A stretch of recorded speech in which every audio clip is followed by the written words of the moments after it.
Oh, yeah. People saying, be better. Yo, Welcome. That's an interesting way to lead off the show here. We can I know we're good. That's called a cold open.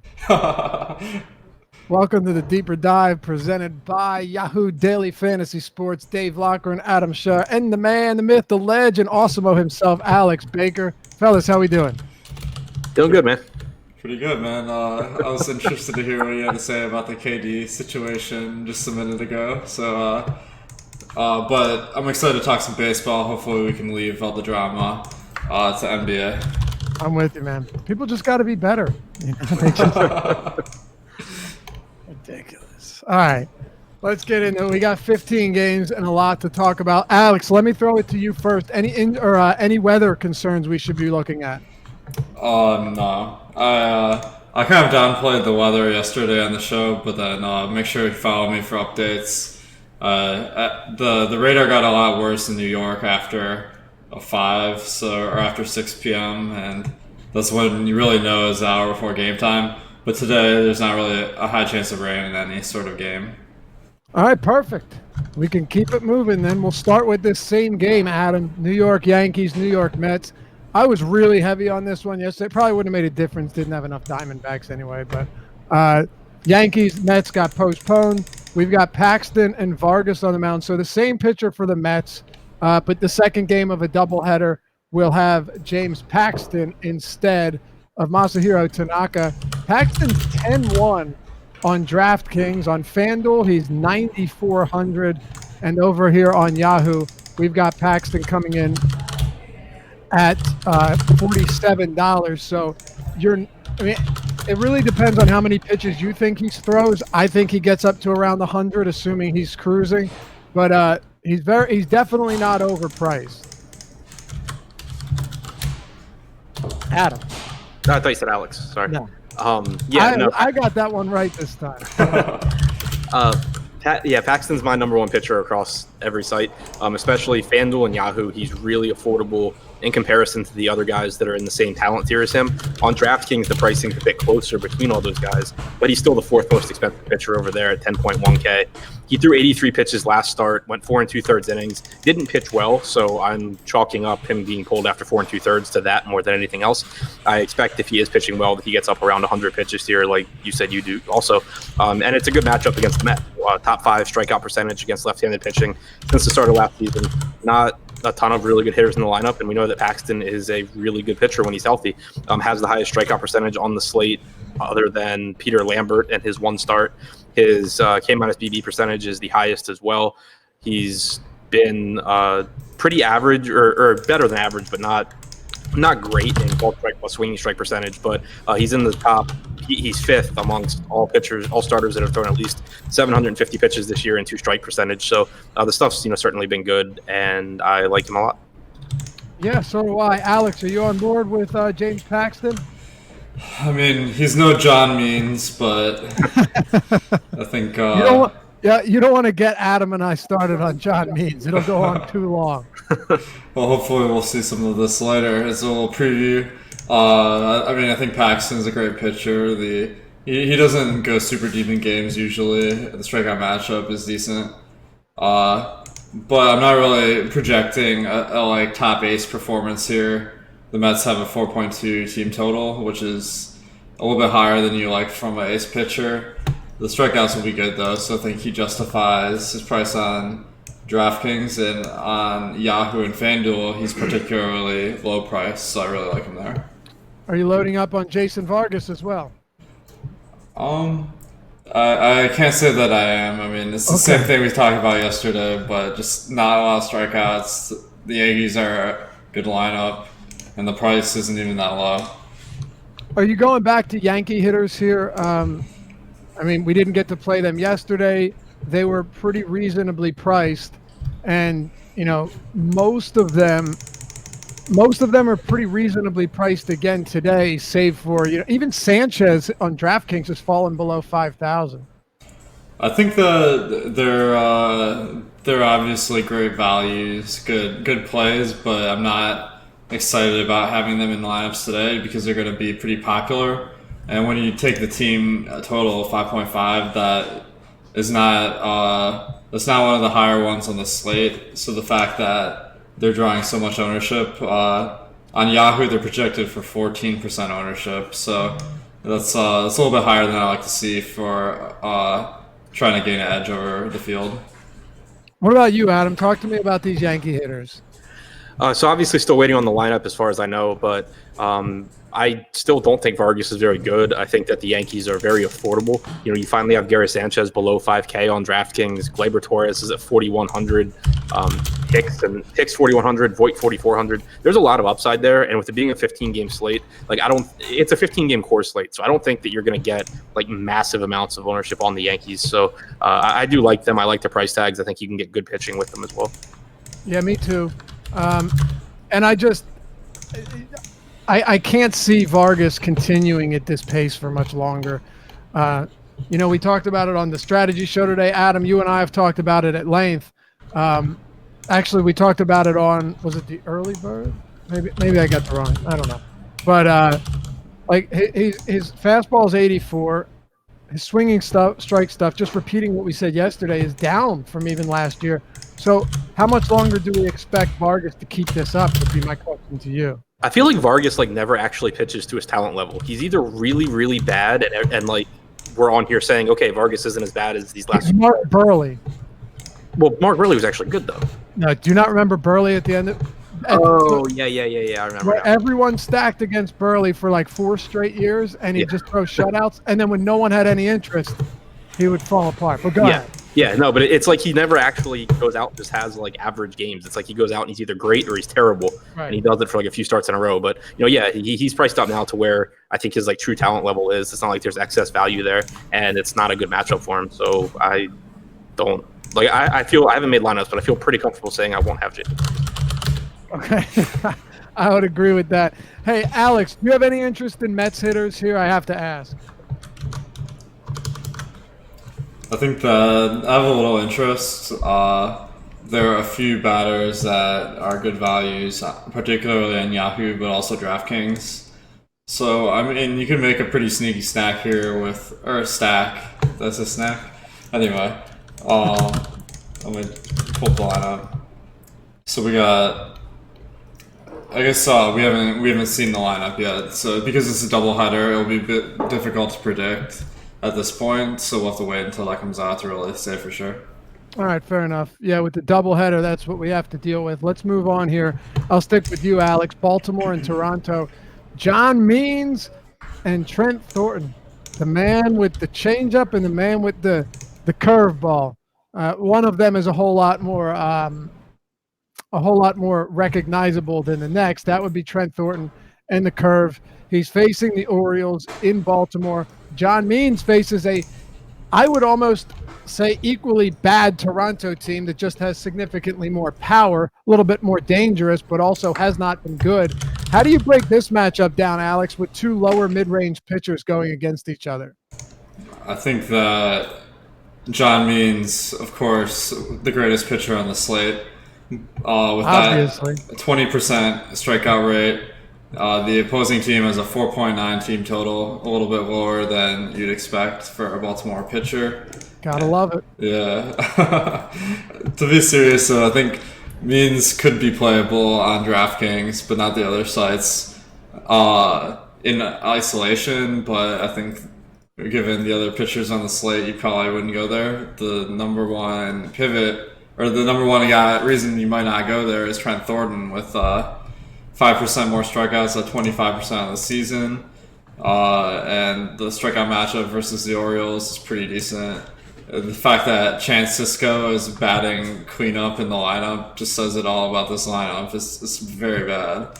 And I think that even though Trent Thornton is just an average pitcher, he gets enough strikeouts to really deliver on his price tag.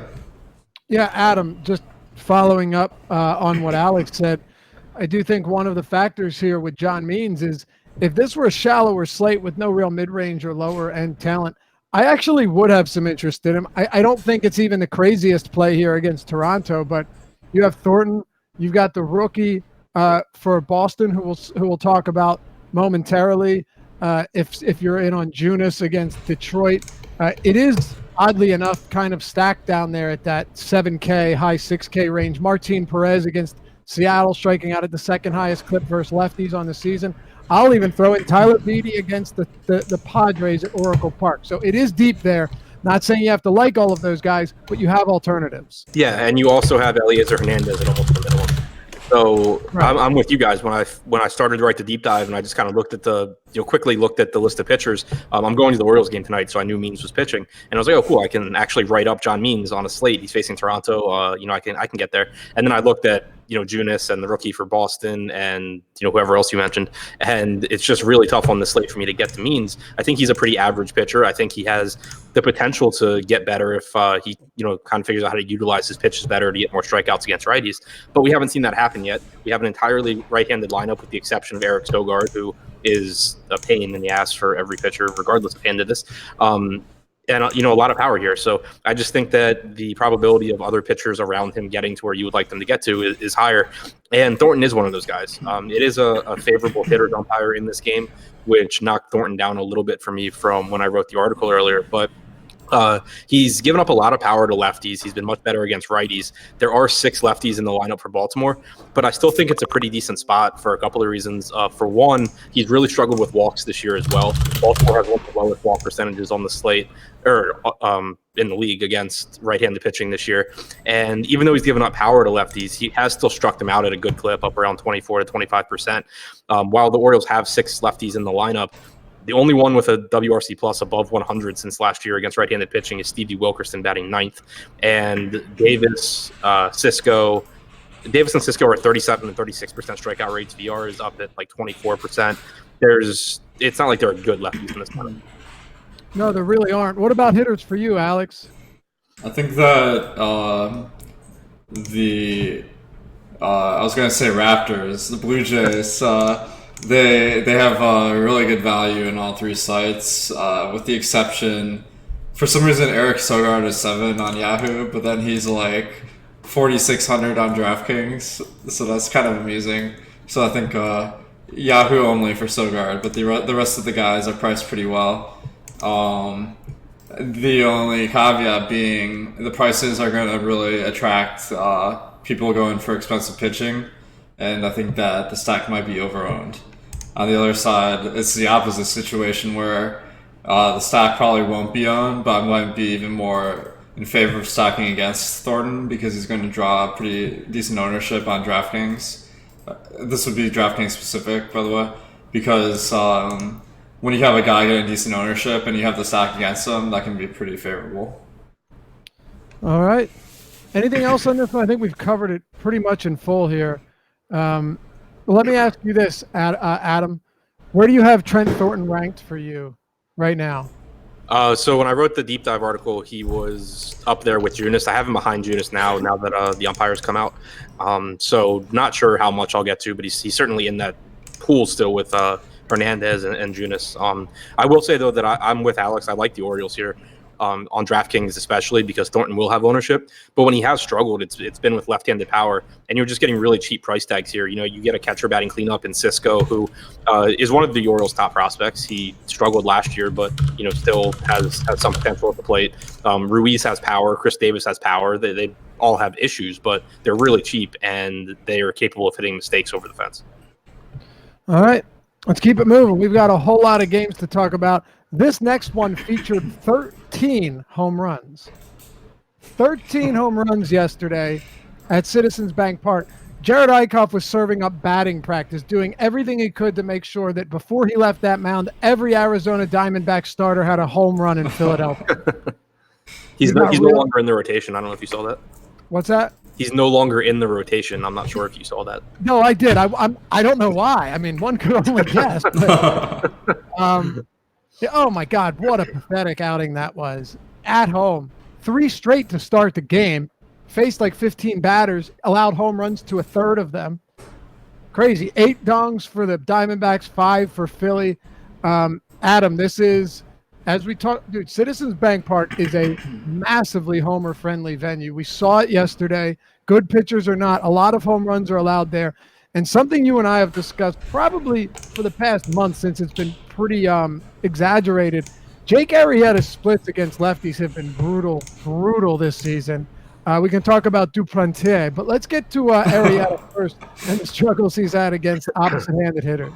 Oh, Yeah, I mean, did you say me or him? I said Adam. See, look, I finally get this right, and you guys fuck with me. Oh, sorry, man. I was just gonna compliment you on that pronunciation, man. That was beautiful. Thanks. Yes, I mean, Arrieta was projecting kind of decently for his price point for me, but it's someone that I will be kind of manually knocking down because I don't buy into it. There are too many lefties in this lineup for me to want to go there. You have 5 in the top 6. And he's just been really bad, like you said. And even going back to last year, he struggled. But so far this year, just a 15% strikeout percentage, 431 expected WOBA, 305 expected ISO. His expected numbers to lefties are actually worse than his actual numbers, which have been really, really bad.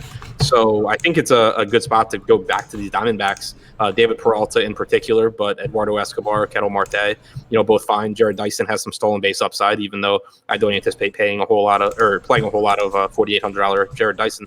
But just another high upside spot here for Arizona against a pitcher in Arrieta that doesn't miss bats and has been getting lit up by lefties. Yeah, I'm with you. I think more home runs are hit here again today, quite a bit of them, Alex. And I was going to mow the lawn today, but it was too hot, so I went inside. It's warm around here. Yeah, I think there's home run potential, but I'm not really bullish on the Diamondbacks today because on DraftKings they're pretty expensive. Not a single batter cracks $2 per or 2 points per $1,000. They're all in the 4Ks pretty much. On FanDuel, they're pretty good values, though, so I could definitely see myself going there on FanDuel and Yahoo as well. The other side I'm more interested in with the Phillies, except on FanDuel it's the reverse. They're more expensive on FanDuel, so I like them on DraftKings and Yahoo, particularly the first 5. All right, what are your thoughts on the Philly bats here? Was that What's up? Oh, sorry. I thought I just was saying how I like them on DraftKings and Yahoo, but not FanDuel. Oh, my fault. I thought you were talking about the Arizona bats. That's cool. Do you like the Philly bats against Duplantier, Adam? I like the price tags, but I do think Duplantier is a pretty decent pitcher. He has good stuff. He's Arizona's number three prospect. He's in the top 100 prospects in baseball. I would actually have interest in him if I had confidence in him going deeper into games, but he never threw 70 pitches at AAA. He's thrown 77 and 71 in his 2 starts with Arizona. So I don't really have confidence in him getting that deep into this game, and the mid-range has enough pitching. I don't really want to go there. He does walk a lot of guys. He strikes out a lot of guys. He walks a lot of guys. That does set up. It gives a stack nice potential, because if he's not throwing strikes, Philadelphia is a team that will make him work. They'll get into this bullpen early, but they'll take their walks. They'll put a lot of guys on base. So I don't love them as one-offs, but I do think stacking them has a lot of upside. All right. 10, 11. Yeah, the Phillies have the 11th highest total on this slate at 4.9. It's not bad. It's not amazing. Should be higher, but they just haven't hit well, at least not consistently.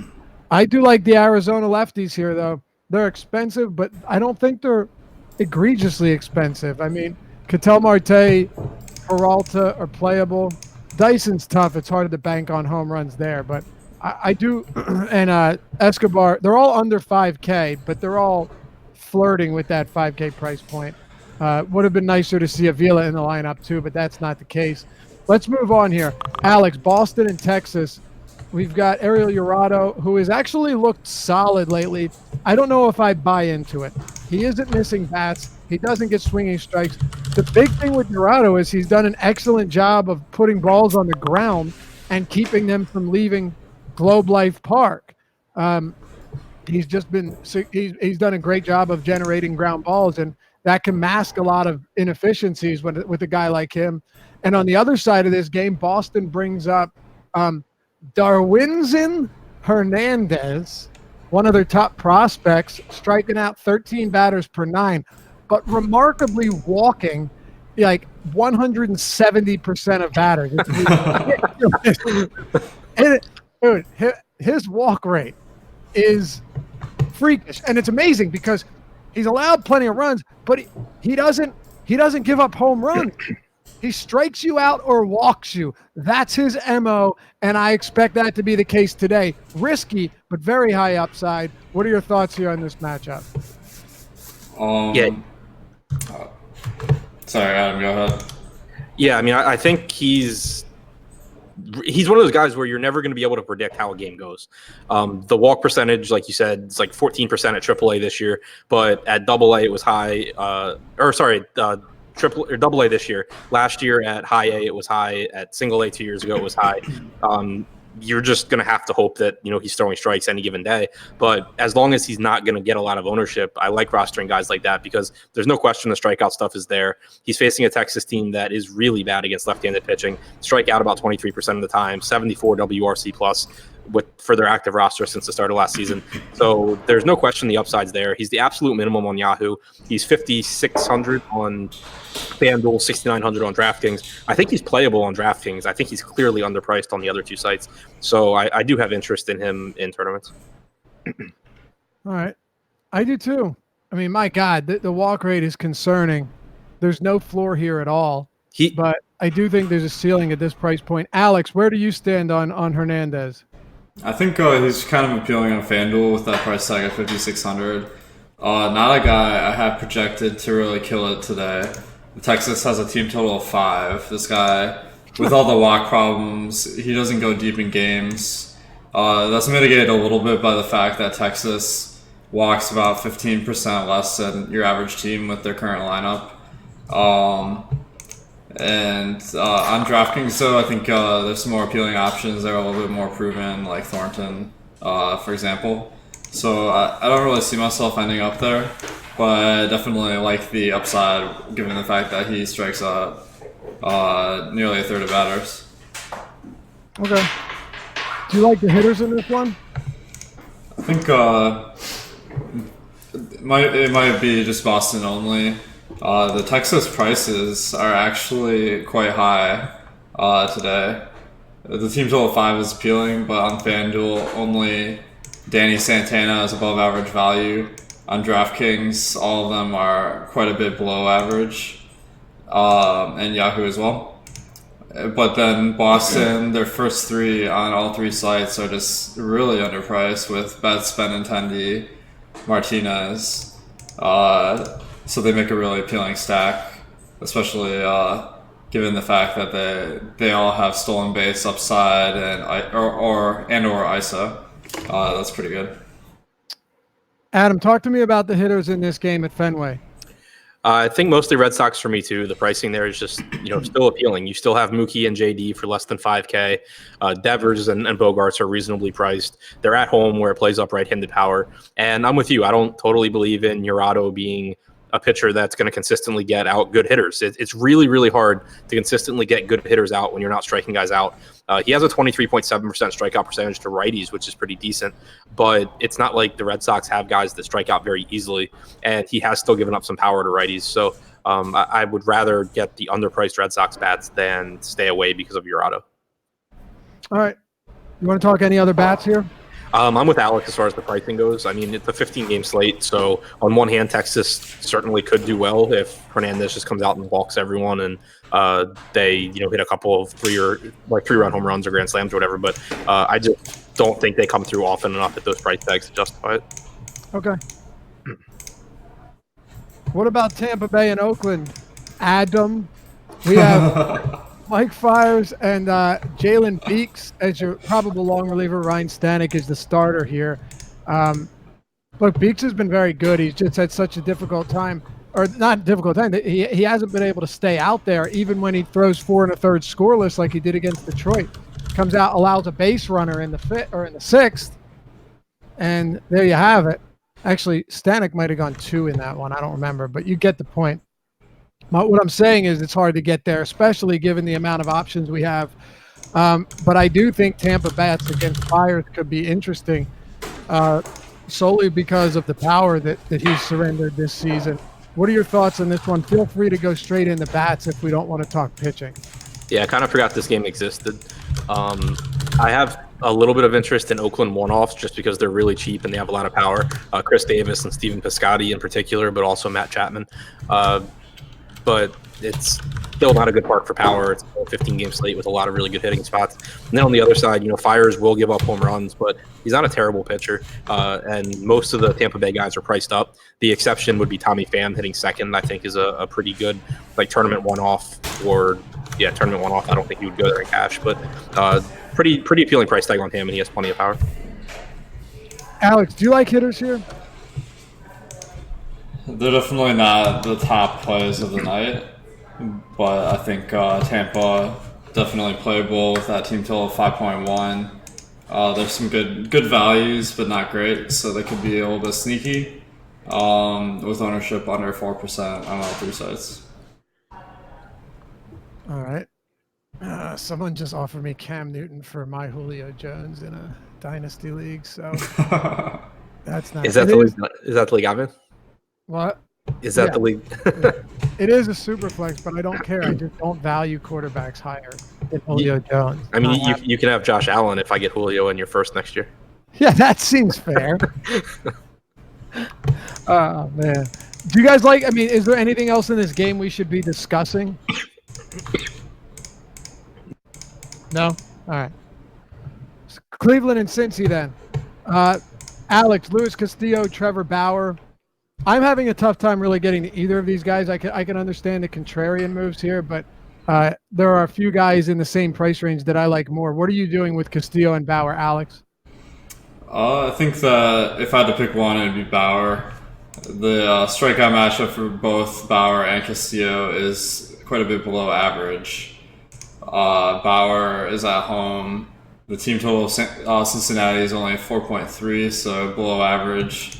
So this is really a contrarian play, I guess. But on the year, Bauer has 27% Ks. And, he's not going to light up the value on either side, but I think he makes a decent alternative to Paxton. Do you like either of these guys, Adam? And I should preface it with, do you like either of these guys enough to go ahead of the Corbins and the Paxtons? No. When I was writing the article today, I didn't include them because I don't think I'm going to end up with much. And it just felt like one of those things that'll come back and bite me because they're both talented. But realistically, I'm just not getting there because I like the other pitchers at the top more. If I had to go to one, it would be Castillo, just because Bauer is having massive troubles with his command all season long. He does go really deep into games, which is nice. He gives you a reasonable floor, but he's just really struggled this year with locating where he wants to. Whereas Castillo just has electric stuff and has a higher strikeout percentage. So if I had to go to one, I would go Castillo. But I have Paxton, Paddock, Corbin, and I think I'm forgetting someone else ahead of them at the top. Did you mention Paddock? Yeah, Paxton, Paddock, Corbin. I guess that was it. Yeah, I mean, Maeda's against the Angels. I'm not getting there. Yeah, no, it wasn't Maeda. So those three. All right. What about, I know that you liked Minnesota a lot as a leverage stack last time against Bauer. I'm also well aware that you didn't end up on much and we're pretty upset about it. But he did allow 3 home runs, Adam. The thing with me is 15 games, Cincinnati, I don't see the power being enough, and it's not a great American to say, oh, yeah, low-owned Cincinnati makes a lot of sense today, at least not for me. Maybe you have a different opinion. No, that's the same spot I'm in. Bauer gives up a lot of barrel balls, and against Minnesota, that was really scary because they have a lot of guys that hit the ball really far. That's not really the case with the Reds. If you wanted to look to one guy, I think Josh Van Meter batting 7th, but only 2,600 on DraftKings with multi-position eligibility is a okay spot to go to. Steamer hasn't projected for a 170 ISO.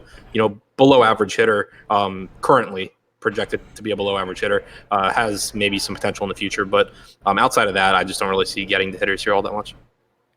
Alex, are you looking at any bats in this game? Yeah, like Van Meter, like Adam suggested, and the other guy, Jose Ramirez. It's just because of the price being so low, and just hoping he can turn his season around. It's especially crazy on Yahoo where he's $7, but if you need a cheap one-off at third, I think Jose Ramirez slots in pretty nice. All right. Van Meter. What a name that is. Josh Van Meter. Batting 7th for Cincinnati. That'll do it for this game. We're through 6 already, fellas. We're actually moving pretty quickly. Miami and St. Louis. Alex, we'll stick with you. Dakota Hudson, Alicia Hernandez. Hernandez at 5K on DraftKings. I remember last year when he came up, he struck no one out and was just running through opposing teams until he finally unraveled. But here he is again against St. Louis at Marlins Park. And here's Dakota Hudson against a bad Miami team. I mean, look, Michael Wacha did it, and I understand that. But I don't know, man. Dakota Hudson. He has been good against righties, I guess. You can break it down for us, Alex. So I think Alicia Hernandez has to be the top play of the slate, probably, given his price. I mean, this guy, he struck out 34% of batters at AAA this year. He's averaged 22 batters per game, so that's a little bit less than average, but still good. And I expect that 34% strikeout rate at AAA to be pretty representative of how he'll do in the majors, given that he faced 200 batters. So I think that's pretty accurate to show that he's really turned it around from last season, where he wasn't a good pitcher or strikeout pitcher at all. And given the fact that he's bargain bin priced on every site, I think that he makes a really nice play. Definitely not guaranteed for success, but the strikeout upside is huge. Adam, have you noticed anything different about Alicia Hernandez this season compared to last season, given that he is sporting a 15.5% swinging strike rate at the AAA level this year, which is a very, very high mark, no matter what league or division you're pitching in. And last year, wasn't even close to that. What do you make of the adjustments and improvements for Alicia Hernandez? Yes. So that swinging strike percentage is actually the highest of any pitcher at AAA that's thrown at least 40 innings this year. 6th highest of anyone that's thrown 30. Crazy. It's hard to really be confident in any changes he's made because he's only thrown 2 innings in the majors this year. And we don't even really have anything in the past to compare it to, because prior to last year, he had never pitched above either high A or double A. Single A, A plus. Yeah, you're right. Yeah, so it's not like we really have anything to compare it to. But that makes me buy into whatever is going on a little bit more, because it's not like we have this guy who, had a track record of 2 years at AAA, striking out no one, and then now he's way different. He was a young pitcher that just had no experience, and now he's gotten more of it. And looking at his velocity in those 2 innings he threw for the Marlins, it was up a bit from last year. But again, it's 2 innings. He had more arm side run on his fastball, but I don't want to take anything really away from that. It's more so that he's 5K. There's a chance that there's huge upside here, even if there isn't. I rostered 30% of a guy in this price range yesterday who had a 14% strikeout rate, so I'm not really that picky. Yeah, that's true. And he almost put up, he was fine. Yeah. We almost got really good numbers from Tanner Anderson had he not allowed that 2-run shot. Yeah, he still doubled my projection for him. But of course. Yeah, but I'm saying it could have been really yeah. He was up to like 17 and still pitching. Yeah. Nice. And I think at the time it was a 0-0 game. Yep. So he was still in play for that win. But 16, he still had 15.8. It's really not bad at all. Yeah. Yeah, that was a good call, both of you guys. What about Adam, Dakota Hudson? I don't think I'll get to a lot of him. I wouldn't fault anyone if they do. He's just, for me, he's behind all of those guys like the Boston Hernandez, the Miami Hernandez. He's behind Junis. He's behind Thornton. It's a good matchup. It's a good park. He has been good against righties, like you said. The strikeout numbers still haven't been there against righties, though. He's only struck out about 14%, just allowing no power, getting a ton of ground balls. He certainly can get 7 innings here and strike out 4 or 5 and give you a really good start. But I just think that he'll come in behind those other guys for me. All right. Yeah, 13.5% strikeouts is not encouraging, but he's allowed no power whatsoever to righties. I think it's tough to get there today, but could he go 5 or could he go 7 innings scoreless against Miami? Sure, anybody could. I will say, sorry. Go ahead. I haven't rerun my projections or my cruncher since this morning when I wrote the article. So if I do rerun them and I'm getting more Hudson than I did this morning, I'll be sure to post that in chat. All right, sounds good. What about hitters, Alex? Any interest in bats from either the Marlins or St. Louis? So I think the Marlins are probably not worthy of that much consideration with their team total under 4. But I like the Cardinals. They have Yairo Munoz leading off instead of Matt Carpenter today. So he's super low priced for that lineup spot. Minimum on FanDuel and Yahoo and 3,400 on DraftKings. So he's a really great value. Not a great power or stolen base upside guy though. But I do like stacking this team up on DraftKings because of the 2-pitcher site nature and the fact that Alicia Hernandez is going to be pretty high owned, so I think that's a good leverage play. All right, Adam, any bats? I mean, I agree with Alex there. I stack the Cardinals a lot just because they have so much power in their lineup and they're inexpensive. But then you get the added benefit of Hernandez is going to draw ownership here, and that becomes really valuable. So, I expect to have a lot of Hernandez, but there's no reason in non-Hernandez lineups not to be getting some of these cards bets. All right. I think the roof might be open tonight too, which would make a difference. I'm trying to find that. Certainly could. If you want to look for that and then just cut in whenever you want, that'll work. Hey, by the way, Yahoo Daily Fantasy Sports, sponsor of the Deeper Dive, running some really solid U.S. Open contests that are still there, not filled up yet. Some of them are, because when you run zero management fees, well, that's what happens. So the $10 entry, $50K, is still there. And if you haven't jumped in yet, do so. If you haven't signed up yet, use the promo code AWESEMO, AWESEMO. When you sign up, get up to $30 in Yahoo Sports rewards points. They're as good as cash. They're currency. You can use them to play whatever contest you want, so long as it's $30 or less. But $10K to first, $25 entry, I should say, $50,000. Tees off at 9:45 a.m. on Thursday, and the 5K guaranteed, 500 to first, $10 entry. And of course, if you're playing low stakes, even the $1, $2,500 $100 contest, all of that for the U.S. Open. Oh wow, what's this? Free. Look at that entry, free $50K. I didn't even see this one. TD Ameritrade PGA Yahoo Cup round 23, 1K free roll. All right, well, hop in that too while you're at it. Same with the Golflandia Majors 5K free roll, all that. Use the promo code AWESEMO when you sign up. Get up to $30 Yahoo Sports Rewards points and get in those MLB contests for tonight as well. That's Yahoo Daily Fantasy Sports, sponsor of the Deeper Dive. So if you Google Miami Marlins roof and go to the website, it directs you to the Marlins Park Twitter account for roof updates. The most recent update from this Twitter account was May 29th that there were 2 lanes closed outside the stadium. So, so you didn't find it? No, I have no idea. Okay. Wasn't sure where you were going with that. Adam, talk to me about Atlanta and Pittsburgh then. We'll get to the roof some other time. Mike Foltynewicz, Chris Archer. These guys are just overpriced for me. There are some good underlying numbers for Archer. Folty's better than he's looked, but he's not as good as he was last season. He's allowed multiple home runs in 6 of 8 starts. Neither team here is all that impressive. By the way, Alex, in that $100 single entry, did you end up winning that yesterday? I saw you were in first place. Yeah, single entry, fellas. That's right. with the Braves and Pirates stack. Thanks, man. Appreciate the shout out because, as we all know, whenever you win something, people are like, "Well, you couldn't do it in single entry."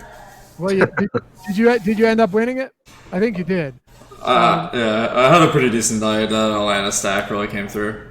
Yeah, certainly did. You were, I think you were 40 points ahead of second place at like 11 p.m. So, assuming you took that down. Yeah, let me tell you something. Thank you.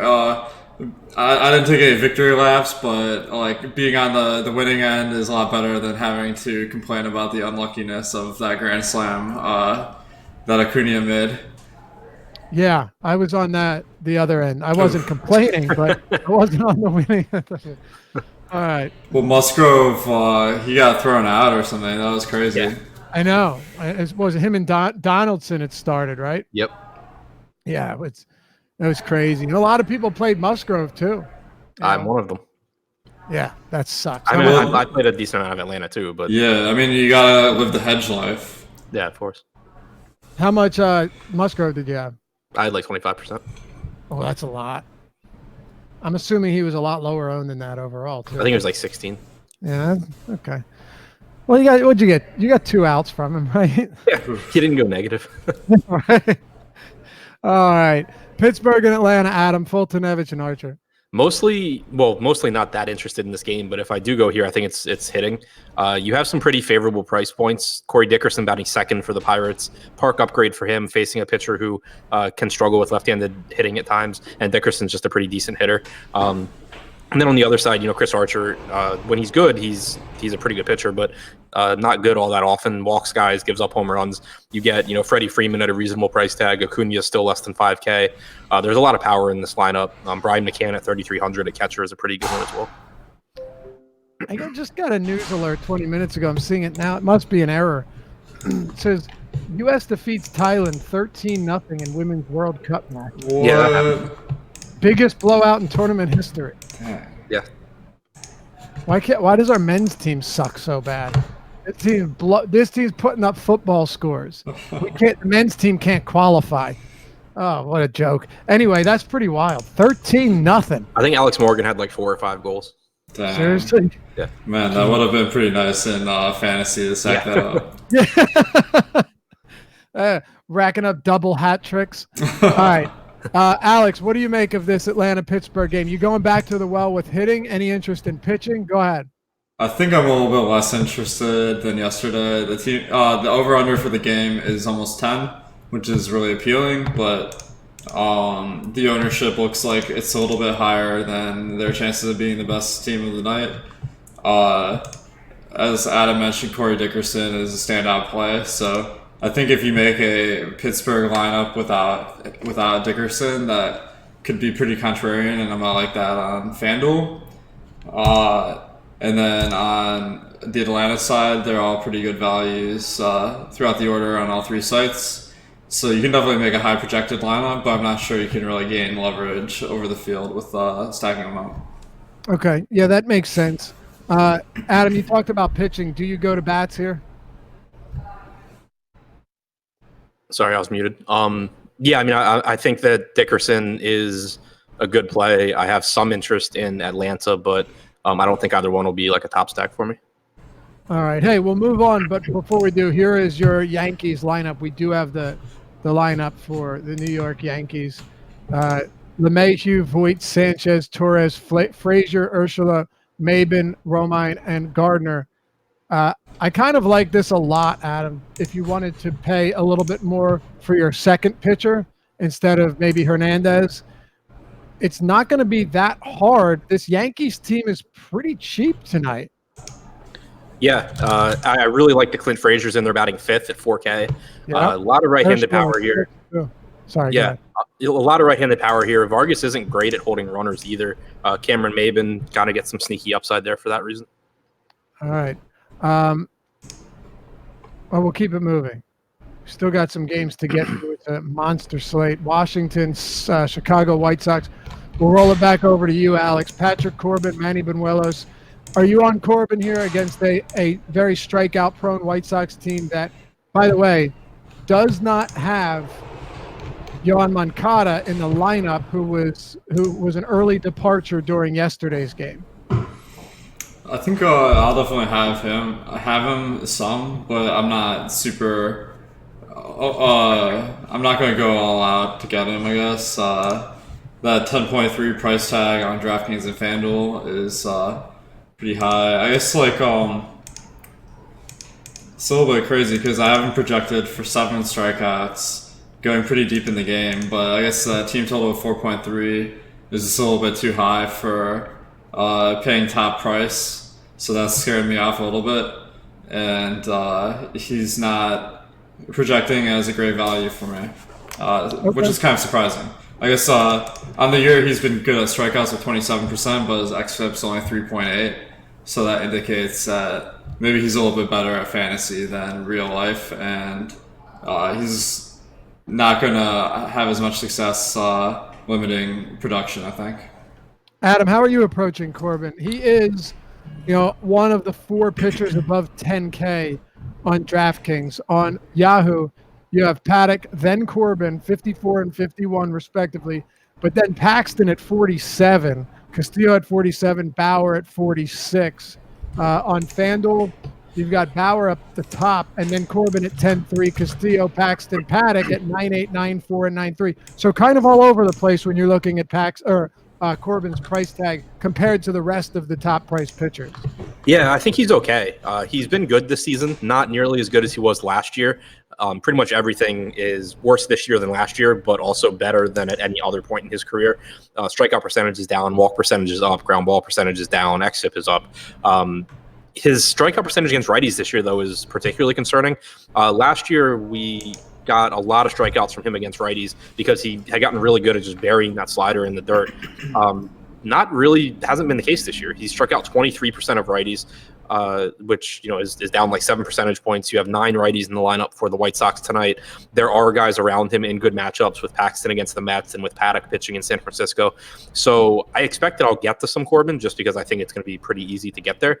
But I think that I'll have more Paxton, and I think that on FanDuel I'll have more Paddock. On DraftKings and Yahoo, I think that it's pretty close because Paddock's a little bit more expensive, but I also have him projected a little bit higher. Okay. Yeah, I mean, I think you'd agree. You can see the upside in this matchup. It's just whether or not you want to get to him over Paxton and Paddock and everybody else in this price range. On the other side, you've got Buñuelos, Adam, and a Washington team that has a lot of righty power, but also very expensive depending on where you're looking. Yeah, I think Washington got a lot easier to stack with Yan Gomes starting this game over Kurt Suzuki. I know you were looking for that yesterday and didn't get it. Yeah, I was looking for it again today. I like Suzuki, but I really like the 3K price tag on Gomes. If you get Gomes and you get Dozier, who I think is a top second base play, and you're saving some money there that allows you to get up to an Anthony Rendon and Howie Kendrick. Trey Turner's reasonably priced. I think it's a good spot. You can include like a Juan Soto, who probably will be lower owned than the guys around them because he's left-handed, but he hits left-handed pitching perfectly fine. I don't think Buñuelos is any good. I think it's a good park for power, and maybe the fact that they're priced up a little bit does keep their ownership down some. Okay. Yeah, I don't disagree with you here at all. Alex, why don't you talk to us about batters in this game? I want to get to the next game after this where I don't know. I like hitters in this next one, but let's close out Washington and Chicago. I like Washington as a high upside play with that six team total, and they have reasonable ownership, particularly on DraftKings. On FanDuel and Yahoo, it's a little bit higher relative to DraftKings. So I think some of the really good values are Yan Gomes, as Adam mentioned, and on FanDuel, Brian Dozier and Howie Kendrick are both really reasonably priced. On DraftKings, I don't mind taking Jose Rondon as a one-off. That's kind of crazy, but to get a guy who's 2,600 is pretty nice, and he's at shortstop, which is always a position that's hard to fill. So I could see myself going to him, even though not a great player, obviously, but he helps you complete a lineup with some expensive players around him. For sure. All right, this next one, Minnesota, Seattle. Alex, I'll stick with you here. Mike Leake has allowed 18 home runs this season, 9 to lefties, 9 to righties. He's been an absolute sieve in terms of allowing big production and a lot of power. The Minnesota Twins on the other side are definitely hitting for power this season. And you've got a lot of good bats in this lineup. They're all relatively expensive, but not egregiously expensive. Let's talk about that. We can get to Martine Perez afterwards. But what are your thoughts on these Twins hitters against a guy in Mike Leake that has been as homer-prone as they come? As a matter of fact, only David Hess has allowed more home runs than Leake this season. I think this is a great pay-up to be contrarian spot. Me too. I think, as you're saying, the guys are priced up.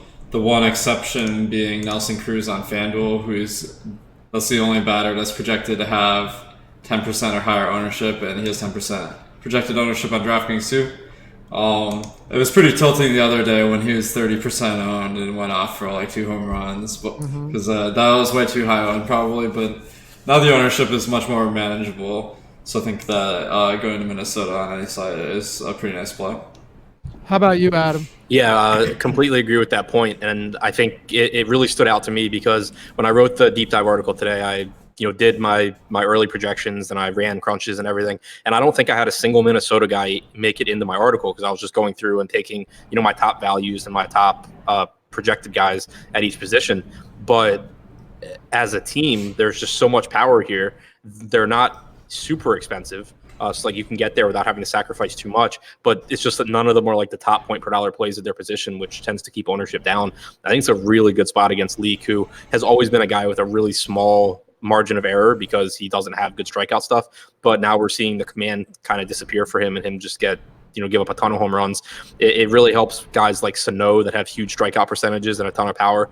Leak doesn't really get strikeouts. Same goes for Jason Castro, Byron Buxton. Like top to bottom in this order, I think they're really good plays. Yeah, so do I. I mean, dude, Eddie Rosario's hit 19 home runs already this season. Nelson Cruz has 11, but you're going to see him finish with 30 plus on the year. Max Kepler's what does he have? 15 home runs. I mean, these guys have a ton of power up and down the lineup. And you make a good point with a guy like Miguel Sano. This is exactly the type of spot you're looking for with a batter like him. What about Martine Perez, Adam? We know that the cutter that he introduced this year, throwing it a third of the time, has gotten good results. His velocity on the four-seamer is up. He's definitely taken a step backwards recently, which isn't a huge surprise to me. But it was against a tough Angels team that has been dominant in terms of strikeouts or not striking, and against lefties. Against Tampa Bay and then Cleveland, none of these teams strike out high except Tampa. Amazingly, have the highest K rate against lefties this season. Who would have thought?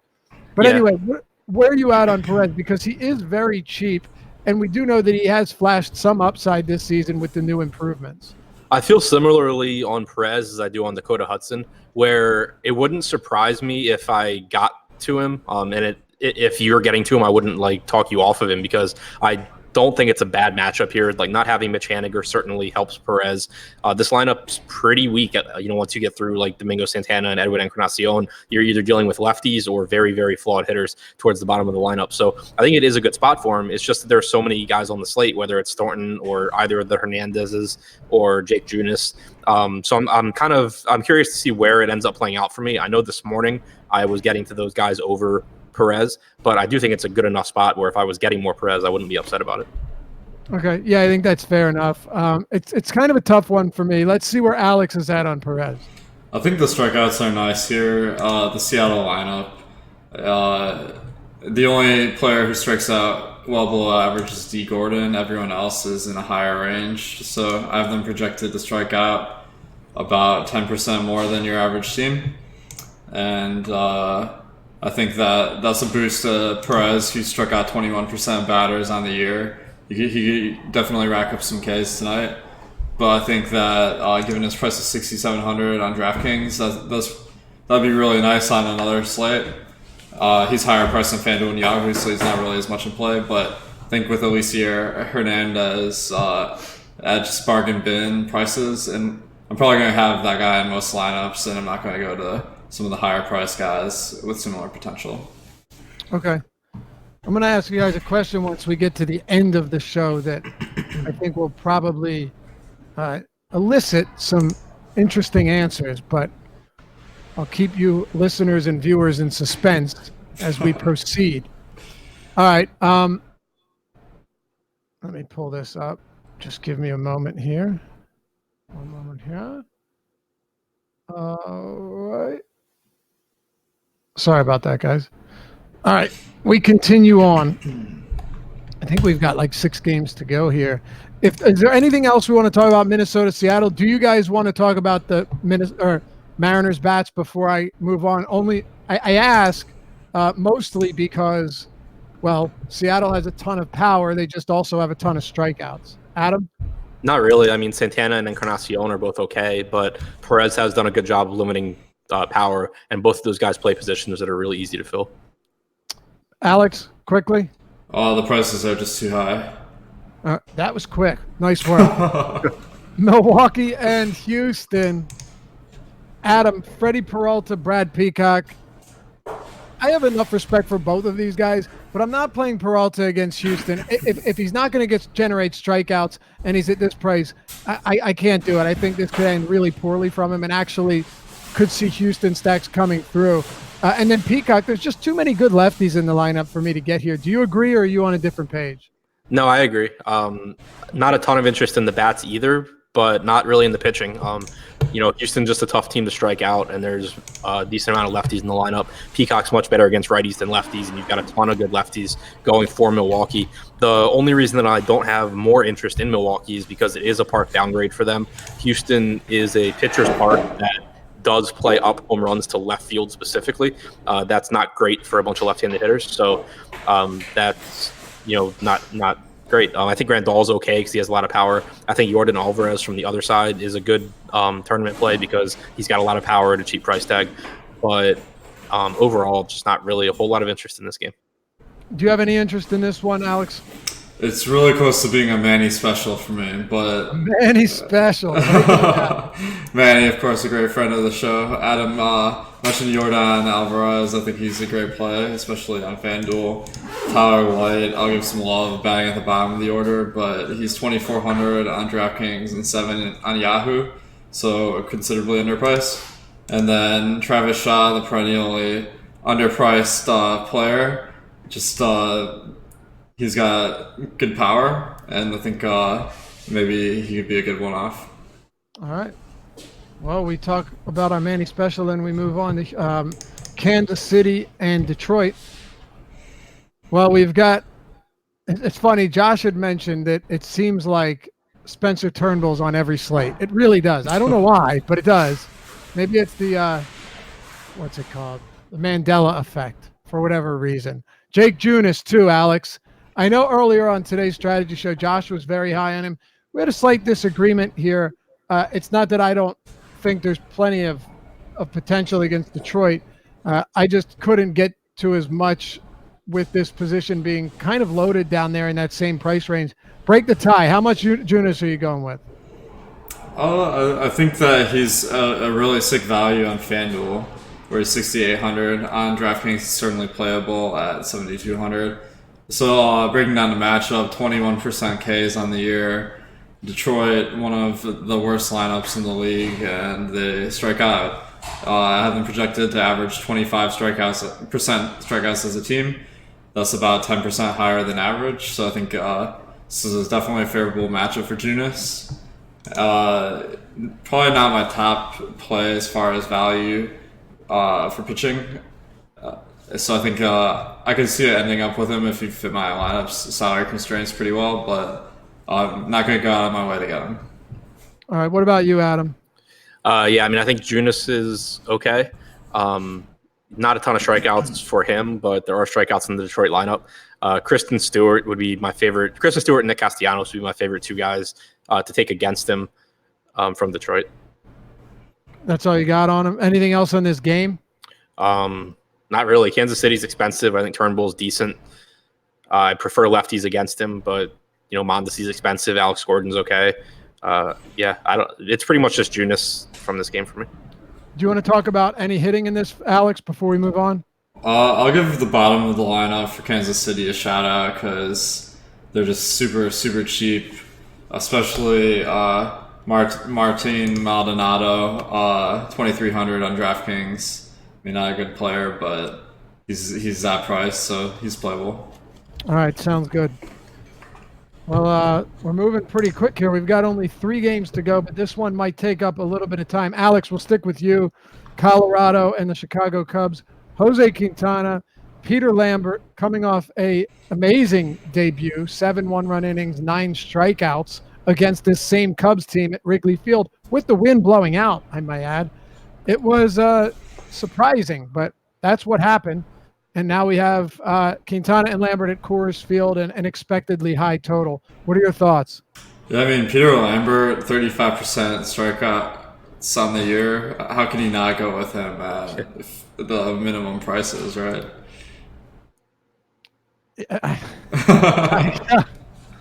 I guess. I'm just joking around. I But, know. I think Colorado makes an interesting pay up to be contrarian spot. Just really ownership through the floor, and if they can get through Quintana, which is more probable at Coors than any other field, they're in for some nice upside. Quintana, obviously, above average pitcher, but his xFIP on the year is only 3.9, so it's only 0.4 less than the league average. So not amazing this year. And then the Cubs on the other side have a lot better value. They're a lot easier to get to. Still high price, but you can really get them in with guys like Alicia Hernandez at such a low price. So I think they're going to be pretty chalky. Maybe not as chalky as you might think, though. So I think given their 6.9 run total, nice, of course. I think they're probably the top stack of the night for me. All right, top stack for you too, Adam. Yeah, Lambert was good in his last start. He's one of the Rockies' top prospects, but looking at his AAA numbers, I don't think that he's bad, but I don't think that he's someone that's going to come up and be consistently dominant in the major leagues yet. And you're facing a Cubs team that is pretty dangerous. They're running a good lineup out there tonight. They're expensive, but they're not overly expensive for Coors. So the prices did come up quite a bit since yesterday. Obviously, matchup factored into it. Yeah, for sure. But when you compare to like the rest of the slate, you're still getting the Cubs and Coors against a guy making his second major league start at basically the same price as a lot of the Nats hitters. Absolutely. So it's still a pretty nice spot. I have Bryant as my highest projected third baseman on the slate. I have Schwarber and Rizzo up there. Contreras is one of my top projected catchers. So I think I'll be getting into a lot of Cubs. Okay. What about Rockies? Yeah, Because I know you don't really buy into Quintana, and I don't either. Look, you also have a Cubs team, a Rockies team that has immense power from the right side of the plate in the top and middle of that order. Yeah, I don't buy into Quintana. It's tough to full stack Colorado here because the lineup is just not really that great for full stacking. Like, I obviously love Trevor Story. I love Nolan Arenado. David Dahl's okay. Blackman can handle left-handed pitching. So can Murphy. But it's like, do you really want to be paying full price for those guys in this spot? I'm not sure how much I'll get to there as a full stack. All right. Do you guys want to hit on anything else from this one regarding batters? Because it will be, it is the highest projected scoring game. I got a comment on the fact that the Colorado lineup is left, right, left, right, left, right, left, right, which is that's really amusing to me because obviously versus a left-handed pitcher you want more righties, but I think that people will gravitate towards those righties, but as soon as Quintana's out of the game, those lefties are going to be in good shape. So I think that you could be pretty sneaky there. All right, and then Adam, let me ask you this because we're making good time today. How do you rank a guy like Contreras, who is a good enough hitter, but he's more expensive than Gary Sanchez, a lot more expensive than Grandal? You get the point. Is he worth getting up to for you? I expect I'll mostly have Contreras in stacks because, as far as the one-off goes, I do think you get similar upside from Gary Sanchez, from Yasmani Grandal, even though I like Sanchez a lot more than Grandal. But it's not like Contreras is ridiculously priced to where I wouldn't want him in my Cubs stacks. Right. Yeah, I agree with that. All right, well, we've got 2 games to go here. San Diego, San Francisco. Adam, I'll stay with you. Chris Paddock, Tyler Beede. Break both of these pitchers down, and then we'll get Alex's take. I do think it's a very interesting spot for pitching, one of them being very cheap, not very good, but in a good park against one of the heaviest strikeout teams in the league versus righties, whereas the other one in Paddock is expensive, is very good, is also at Oracle Park, but faces a Giants team that is kind of middle of the road in strikeouts.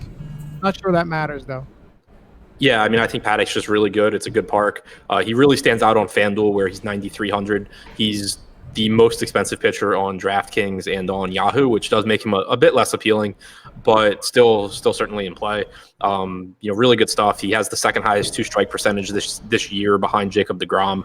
He is towards the top of the list in called strike plus swinging strike percentage as well. Not that far up, but still above average. And his stuff, overall has been good. He has, I think, the second highest strikeout percentage, third highest strikeout percentage on the slate behind Paxton and Castillo. Low walk percentage as well at 5%. I know he's gotten hit hard recently in a couple of starts, but this isn't a team that I expect to really get to him. What about you, Alex? I think that Adam makes a good point about the price on FanDuel, but I don't have him projected to do as well as his salary on DraftKings and FanDuel. The number one knock against them, other than the fact that San Francisco is not a great strikeout matchup, is that he's averaged 21.9 batters per game. So that, given the fact he strikes out 27%, which is above average but not amazing, I just don't think he has the same potential that some of the other high-priced pitchers have. All right. It's very possible. And he is more expensive on DraftKings than any other pitcher. It's pretty incredible. What are your thoughts on Tyler Beede, Alex? We've got, just to throw this out there, kind of recapping what we've discussed throughout the show. You have Junis, you have Means if you're interested, Trent Thornton, Darwinzon Hernandez, Martine Perez, and Beede down there. All of them between, say, 6,600 and 7,200 on DraftKings, and Beede over on our sponsor Yahoo is the dead minimum. Is it worth getting to him at minimum salary? I think so. I think that he makes a nice contrarian play, given that the other guys are going to garner so much of the ownership. Just an average strikeout pitcher. San Diego has a team total of 4.7, so they're not. He's not projected to have an amazing game by any means, but they strike out. Their lineup today has a ton of Ks in it. I project them to strike out 25.7% of the time as a team, so that is significantly above average. And the price tag is pretty bottom of the pack, so I think that you can definitely go there. Adam? Yeah, I think he's certainly viable at $25 on Yahoo. I think he's another one that he's okay at 6,600 on DraftKings. It's just that there are so many other options on the slate. And the same goes for FanDuel. It's just you're getting more upside with Eliezer Hernandez and the other Hernandez than with Beede. I think he has pretty decent stuff. It is a good strikeout matchup. It's a good park, but we haven't really seen him put that strikeout stuff together yet. And the Padres do have some power that can take advantage if he's not striking them out. So Yahoo would be where I get to him the most. But again, you still have the minimum priced guys in both Hernandez's as well. All right. Any hitters, Adam? Manny Machado, just because he's cheap and has shortstop eligibility. All right. Alex, I don't think it'll take long. Any hitters? I think the San Diego lineup is very well priced at DraftKings, so I can see myself lining up there as long as the ownership is low. Let me stick with you here. Kenta Maeda, Bedrosian starting this game, and then Felix Pena as your scheduled long reliever. Do you have any interest in hitting here or pitching here with Maeda facing a contact-heavy Angels team and Pena coming out of the bullpen against the lefty-heavy Dodgers? No, I don't really see myself getting there. Either guy, just the Angels strike out rarely, as well as the Dodgers compared to the averages, and there's just no reason to get there. Yeah, I don't see it. Do you, Alex or Adam? I got some Dodgers in my initial crunch. They're just really, really cheap, and it's a pretty good park for left-handed power. I was talking pitching first. Oh, no. Okay. Well, then what's your take on the Dodger bats? I have interest in the Dodgers bats because they're all cheap, and they're all cheap. Left-handed power. Yeah, they're all cheap. They all have left-handed power. Cheap relative to their skill set. Bellinger obviously isn't cheap, but he's less expensive than he has been a lot recently. Muncy's affordable, so is Peterson. Verdugo, if he's in the lineup, is really cheap on every site. So I just think that Pena does struggle more with left-handed power than with right-handed power, and it's not a bad park for left-handed power. So I expect to get to some Dodgers. Okay. That sounds good to me. I guess that'll do it for us. Unless you want to talk hitting here, Alex. Any bats for the Dodgers here? I'll throw out the rest narrative for Shohei Ohtani. 100%. Okay. I mean, maybe with one day of rest, he's a little bit recuperated and ready to break out of his slump. One can only hope. All right, so before we get to stacks, let me ask you guys. Top pitching pairing on DraftKings today on 2 pitcher sites. Adam, what do you think your top pitcher pairing will be? Paxton and Eliezer Hernandez. So it will be Hernandez down there at 5K. Okay. Yeah. What about you, Alex? I like that one. I could also see myself going a double punt if with Hernandez and Beede or Junis or someone like that. Yeah, I've been looking at the whole double punt concept because there are so many good bats that are going to cost you. Coors Field, we talked about Minnesota. I like the Yankees. There's a lot of them here. And it's tough to do it. Even if you get a 5K Hernandez with Paxton, you're going to have to cut it somewhere. So, yeah, 2 cheaper pitchers does make sense in some spots.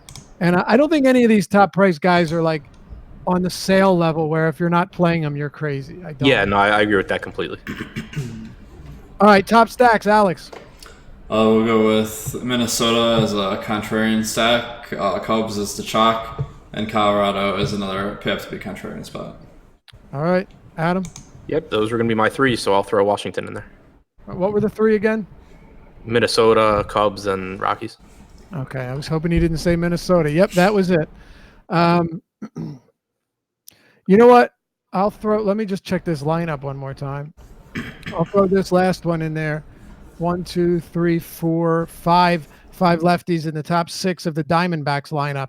Jake Arrieta's really struggled against lefties. It's hot as hell in Philly, and he's giving up home runs more than enough to consider some of these Diamondback hitters against him. So that looks like a spot that I'm willing to go to as well. All right.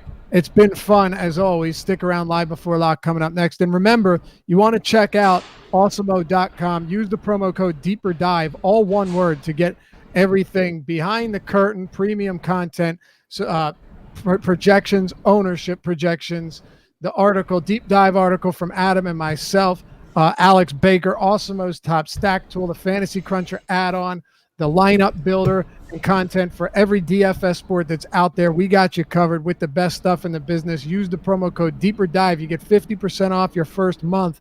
Hope to see you there. Say what's up in the Slack chat when you sign up. We'll be happy to show you around. As always, it's been fun. And before you head out, hit that thumbs up button if you enjoy the show. You want to see more of it because it helps us out. We greatly appreciate it. And it just simply makes you a better person. All right. We'll see you back here tomorrow on the Deeper Dive. Good luck tonight.